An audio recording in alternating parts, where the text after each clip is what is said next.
प्यारे बच्चों नमस्कार, स्वागत है आपका पीकेटी एजुकेशनल अपडेट चैनल में। और स्टूडेंट्स, आज हम देख रहे हैं क्लास 12 की हिंदी विशिष्ट के मोस्ट इम्पॉर्टेंट क्वेश्चन। तो जो पहली बार चैनल पर आए हैं या जिन्होंने अभी तक चैनल को सब्सक्राइब नहीं किया है वे कर लें, ताकि एग्जाम से रिलेटेड सभी न्यूज आप सभी को टाइम पर मिल सके।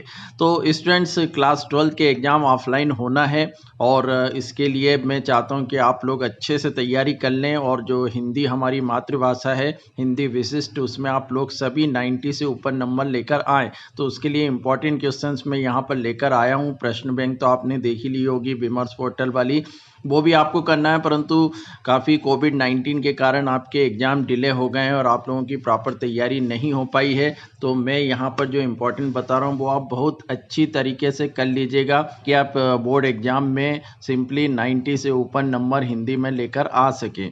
तो स्टूडेंट्स, हम यहाँ पर देखेंगे कि जो अनुक्रमणिका है उसमें बहुत से चैप्टर्स इस बार डिलीट हो गए हैं 2021 के एग्ज़ाम के लिए। ये सब आपके पास लिस्ट होगी, मैंने यहाँ। तो ये जो चैप्टर डिलीट हुए हैं स्टूडेंट्स, इनका इसमें से ना तो आंसर क्वेश्चंस आएंगे, ना कोई पद या गद्य आएंगे। ये पूरी तरह से डिलीटेड है, ना कोई इसमें जीवन परिचय किसी लेखक या कवि का पूछा जाएगा। तो इन चैप्टर्स को पूरी तरह से आप लोगों को छोड़ देना है। तो जीवन परिचय स्टूडेंट्स में केवल गद्य में 3 और पद में 3 बता रहा हूँ, वो अच्छे से आप कर लीजिए। काफ़ी ईजी होता है ये वाला पोर्शन, कोई इसमें टेंशन की बात नहीं है। आपको जो भी लेखक का परिचय आ रहा है उसमें केवल 2 रचनाएँ आती हैं और भाषा शैली लिखने के लिए आती है, और साहित्य में स्थान। गद्य का मैं बता रहा हूँ तो यहाँ 2 रचना आप आचार्य रामचंद्र शुक्ल जो है इनकी करना है। तो 2 रचनाएं आप कोई सी भी यहाँ से देख लें, उनको याद कर लें। उसके बाद भाषा शैली में स्टूडेंट्स कुछ याद नहीं करना, आप लोगों को मन से ही लिखना है। जो इस टाइप के नोट्स बना लें और उसको वहाँ पर डिस्क्राइब कर लें। जैसे इनकी भाषा शैली, भाषा अलंकारिक थी, अंग्रेजी भाषा का प्रयोग करते थे, तत्सम तद्भव का यूज़ करते थे। तो ये इसी को आप डिटेल्स में फिर अपनी भाषा में समझा सकते हैं। मैं हिंदी में बता दूं स्टूडेंट्स की कोई गाइड की लैंग्वेज आप लोगों को नहीं लिखना है।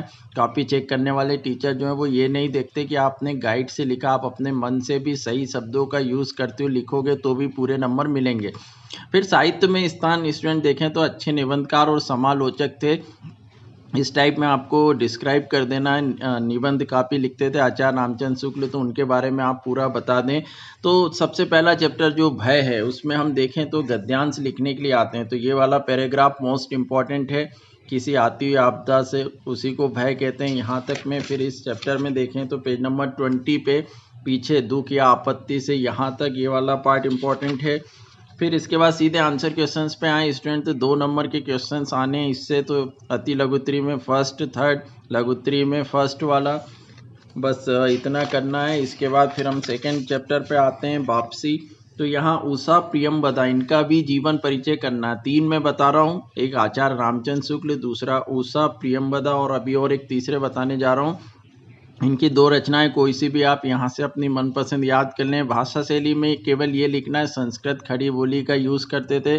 साहित्य में स्थान में आप विशिष्ट स्थान लिख दें और अपने ढंग से थोड़ा सा डिस्क्राइब कर सकते हैं। बाकी ये चीज़ें सिंपल ही हैं, मन से आप लोग लिख सकते हैं। इसमें देखें हम केवल जो गद्य वाला पोर्शन है तो वो उतना इम्पोर्टेंट है नहीं। तो सीधे हम आते हैं आंसर क्वेश्चंस पे। तो अति लघुत्री में 4th, 5th, इसके बाद लघुत्री में 2nd,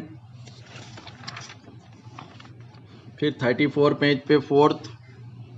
नए मेहमान जो एकांकी, इसमें फिर हम गद्य वाला पोर्शन देखें तो पेज नंबर 39 पर ये वाला जो पैराग्राफ है रेवती वाला, ये आपको करना है। और यहाँ पे पेज नंबर 47 पर आप लोग 1st, 2nd एंड 5th, ये सारे मोस्ट इम्पॉर्टेंट, इनको आप लोगों को अच्छे से करके रखना है।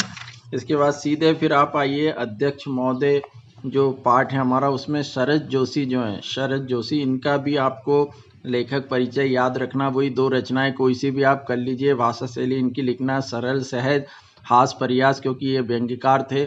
और साहित्य में स्थान भी इनका श्रेष्ठ व्यंग्यकार में था, विशिष्ट स्थान था। तो ये आप लोग ध्यान रखिए। मेन पॉइंट यही है कि फैक्टर चेक करने वाला चेक करता है। दूसरी बात एक बहुत इंपॉर्टेंट, स्टूडेंट्स की कॉपी कैसे चेक होती है एमपी बोर्ड में, और आप लोगों को किस तरह टाइम मैनेज करना है, क्योंकि हिंदी में बहुत सारे स्टूडेंट्स क्वेश्चन छोड़ के आ जाते हैं, इसलिए पूरे नंबर नहीं मिल पाते।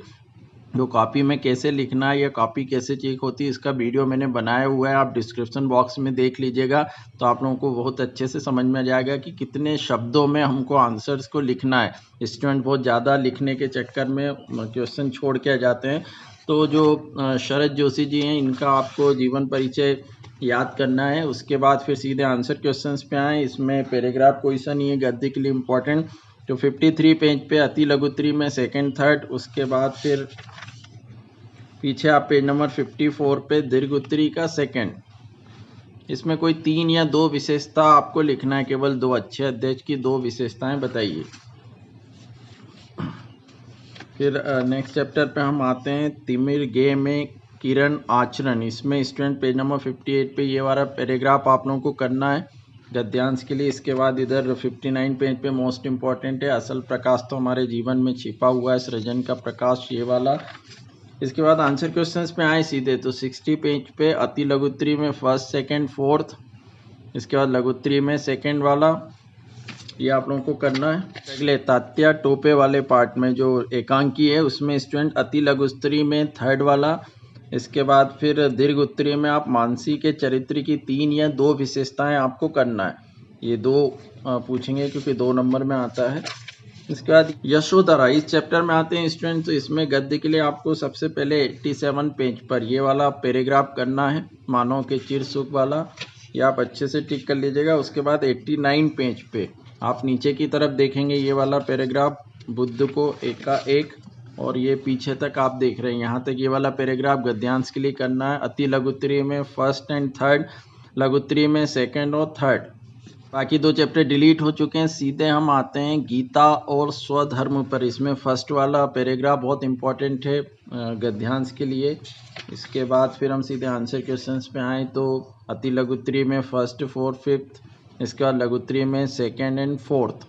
इसके बाद स्टूडेंट्स आते हैं भक्ति काव्य पे, पद वाले खंड पे। तो मीराबाई का तो पहला वाला पार्ट कैंसिल हो गया, केशव दास जी का देखते हैं। तो उसमें यहाँ पर आप वंदना में सबसे पहले वाला जो पैराग्राफ है, ये पद्यांश के लिए इम्पोर्टेंट है, इसको अच्छे से करिएगा। उसके बाद प्रश्नोत्तर में देखें तो यहाँ पर पेज नंबर 127 पे फोर्थ, लघुत्तरी का फोर्थ, ये 2 करना है, क्योंकि बाकी मीराबाई से रिलेटेड है, वो हट गए हैं। फिर इसमें पद्यांश में भी मैं 3 कवियों का बता रहा हूँ जिनका जीवन परिचय आप सभी को करना है, जिसमें सूरदास जो हैं, इनकी 2 रचनाएं आपको करना है। यहाँ पे भाव पक्ष और कला पक्ष पूछते हैं स्टूडेंट्स, तो ये नोट्स आप बना लीजिए, फिर इसको अपने शब्दों में आप डिस्क्राइब कर सकते हैं। आपने काफ़ी कविताएं जो हैं वो सूरदास जी की पढ़ी हैं, तो वात्सल्य से रिलेटेड रहती हैं। वियोग श्रृंगार ज़्यादातर इनका यूज़ करते हैं। कला पक्ष में ब्रज भाषा है, और साहित्य में स्थान तो इनके लिए कुछ कहना बहुत ही बड़ी बात होगी, क्योंकि हिंदी साहित्य के सूर्य के समान रहे सूरदास जी, तो साहित्य में इनका स्थान तो बहुत बढ़ के है। उसके बाद पेज नंबर 132 पे स्टूडेंट्स ये वाला पैराग्राफ पद्यांश के लिए करना है। और यहाँ आंसर क्वेश्चंस में 133 पेज पे अति लघुत्तरी में फर्स्ट वाला, इसके बाद फिर 134 पेज पे फोर्थ, ये 2 करना है। पेज नंबर 141 पे आए हम, तो अति लघुत्तरी प्रश्न में फर्स्ट थर्ड एंड फोर्थ, और लघुत्तरी में सेकंड थर्ड एंड फिफ्थ। इसके बीच के जो पद्यांश छोड़ रहा हूँ वो उतने इंपॉर्टेंट नहीं है, जो मैं बता रहा हूँ वो आप लोग अच्छे से कर लीजिएगा। इसके बाद पेज नंबर 147 पे स्टूडेंट जो अमृत बाणी है कबीर जी की, उसमें ये पहला वाला पैराग्राफ पद्यांश के लिए करना है। उसके बाद थर्ड वाला करना है, ये मोस्ट इम्पॉर्टेंट है। फिर इसके बाद आप पीछे दोहे देखेंगे, तो इसमें भी ये तीसरा वाला जो 2 हैं, इनको आपको अच्छे से करना है। फिर नीचे अति लघुत्तरी प्रश्न में आएंगे, तो फर्स्ट सेकंड, फिर उसके बाद थर्ड वाला, लघुत्तरी में first second third. Page number 154 पर स्टूडेंट जो मंगल वर्षा है, इसमें आप लोग करेंगे ये वाला पैराग्राफ, फूर फूर उड़ी फुआर, ये वाला मोस्ट इम्पॉर्टेंट है। इसके बाद पेज नंबर 155 पर आप देखेंगे तो थर्ड फोर्थ अति लघुत्तरी में ये 2 करना है। मैं काफ़ी सेलेक्टेड आंसर क्वेश्चन ही बता रहा हूँ जो काफ़ी इंपॉर्टेंट है, तो वो आप लोगों को परफेक्ट रखना है। इसके बाद पेज नंबर 162 पर आप देखेंगे तो नीचे वाला पैराग्राफ तुम युवक हो, और उसके बाद पेज नंबर 163 पर ये जो वह जवानी वाला, ये वाला पैराग्राफ आपको बहुत अच्छे से करना है। प्रश्नोत्तर में स्टूडेंट्स 163 पेज पे थर्ड वाला, फिर यहाँ पेज नंबर 164 पर फिफ्थ और दीर्घ उत्तरी में भी थर्ड वाला आपको करना है, ये भी काफ़ी इंपॉर्टेंट है।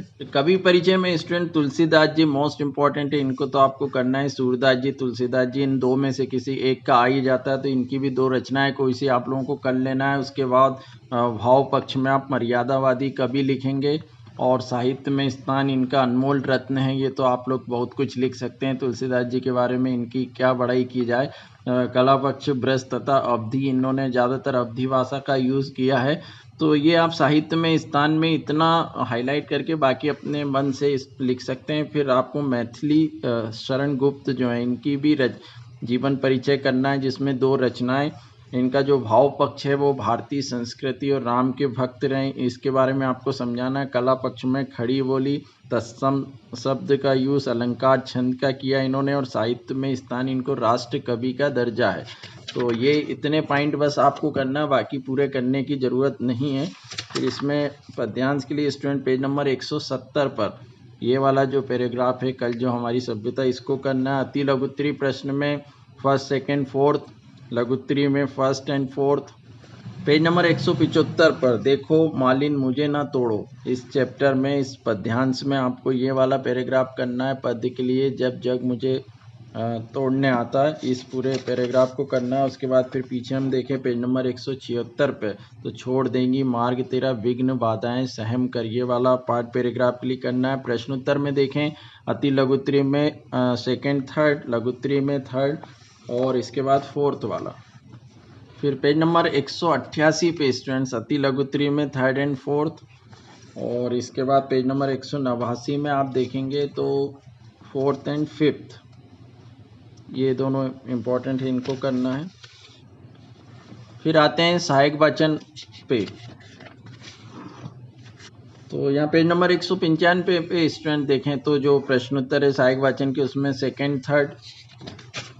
फिर जो सेकेंड पार्ट है उसमें देखते हैं, इसमें पेज नंबर 199 पे थर्ड एंड फिफ्थ।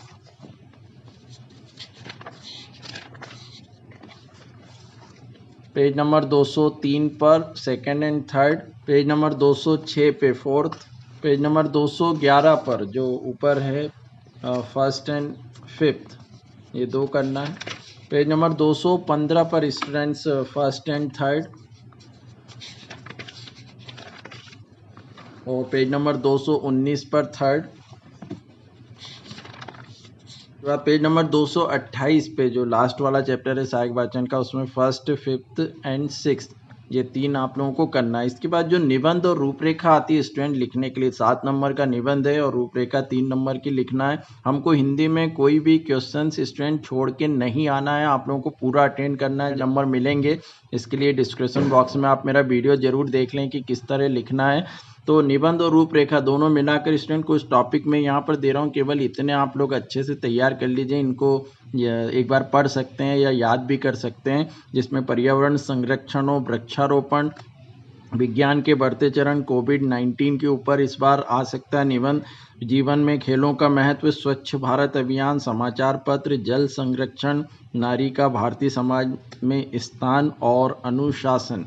तो इनमें से ही जो रूपरेखा है वो भी आ जाएगी और निबंध भी लिखने के लिए, तो ये वाला पार्ट आप अच्छे से कर लें। बाकी जो आवेदन पत्र है स्टूडेंट्स, उसमें आप मोहल्ले की सफाई के लिए नगर निगम को पत्र लिखना है, 12वीं की अंकसूची की द्वितीय प्रति बुलवाने हेतु माध्यमिक शिक्षा मंडल के सचिव को पत्र, आवेदन पत्र लिखना है। ध्वनि विस्तारक यंत्र के लिए आप कलेक्टर को पत्र लिखने के लिए आता है।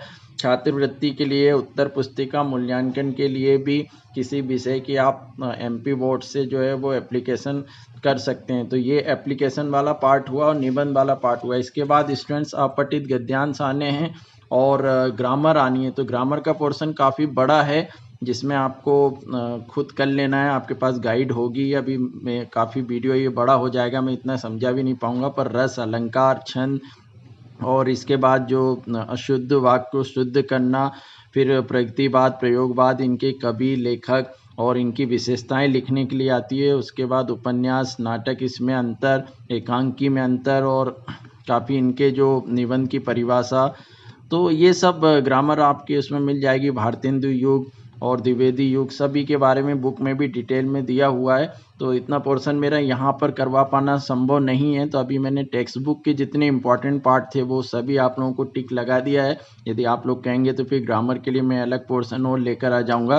तो फिलहाल सारे इंपॉर्टेंट क्वेश्चंस मैंने यहाँ बता दिए स्टूडेंट्स, इनको अच्छे से कर लीजिए क्योंकि आप लोगों की इस साल पढ़ाई नहीं हो पाई है। बार बार अभी भी एग्ज़ाम के लिए रूटीन चेंज होता जा रहा है, अभी कंफर्म नहीं है। जब भी एग्ज़ाम होते हैं ऑफलाइन होंगे तो ये काफ़ी चीज़ें आप लोगों को हेल्प करेगी जो मैंने यहाँ बताई। और चैनल से जुड़े रहिए ताकि आगे भी मैं इंपॉर्टेंट चीज़ें आप लोगों के लिए लाऊं तो वो टाइम पर आप सभी को मिल सके। Thank you so much.